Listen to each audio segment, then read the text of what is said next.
Non, pas impossible, mais complètement folle. Comme un aimant, le Mossad attire désormais à lui tous les soupçons à chaque disparition mystérieuse au Proche-Orient. Dernière grande interrogation. L'État hébreu a-t-il assassiné Yasser Arafat?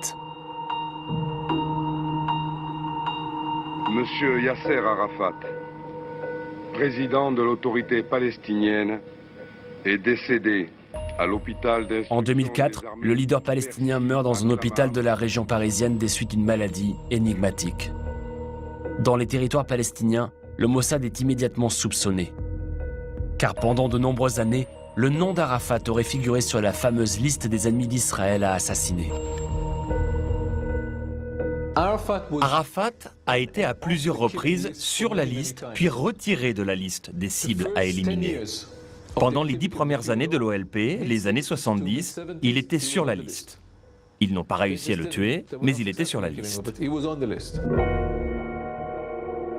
En juillet 2012, 8 ans après le décès d'Arafat, un laboratoire de Lausanne annonce avoir trouvé sur ses vêtements des traces de polonium, un produit radioactif potentiellement mortel. Les soupçons contre le Mossad se renforcent. Pour procéder à de nouvelles analyses, au mois de novembre 2012, le corps du chef historique de l'OLP est exhumé. Les résultats seront bientôt connus. Pour le journaliste Ronen Bergman, le Mossad n'aurait rien à voir avec la mort d'Arafat.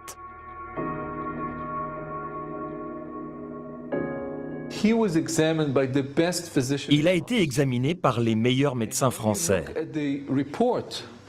Quand vous regardez les rapports médicaux français, vous voyez qu'ils ont beaucoup cherché, mais qu'ils ne sont arrivés à aucune conclusion.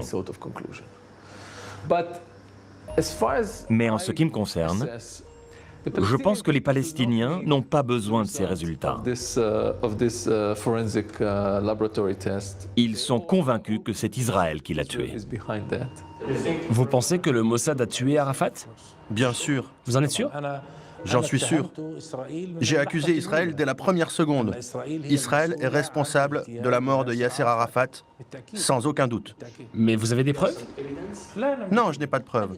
Mais c'est ma conviction, celle de l'autorité palestinienne, du Fatah, des Palestiniens, du Hamas, que Yasser Arafat est mort empoisonné. Israël serait-il allé jusqu'à empoisonner le chef historique des Palestiniens? Rien ne le prouve à ce jour.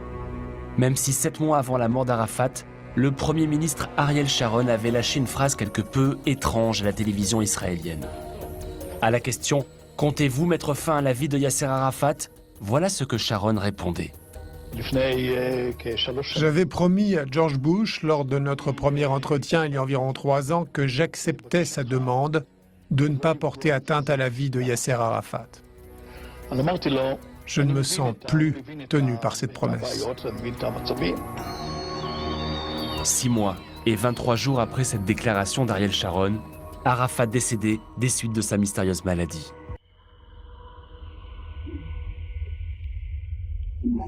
Un jour peut-être, des analyses ou des témoignages permettront de savoir si le chef historique des Palestiniens a été victime lui aussi du fameux proverbe hébreu « Lève-toi et tue-le ».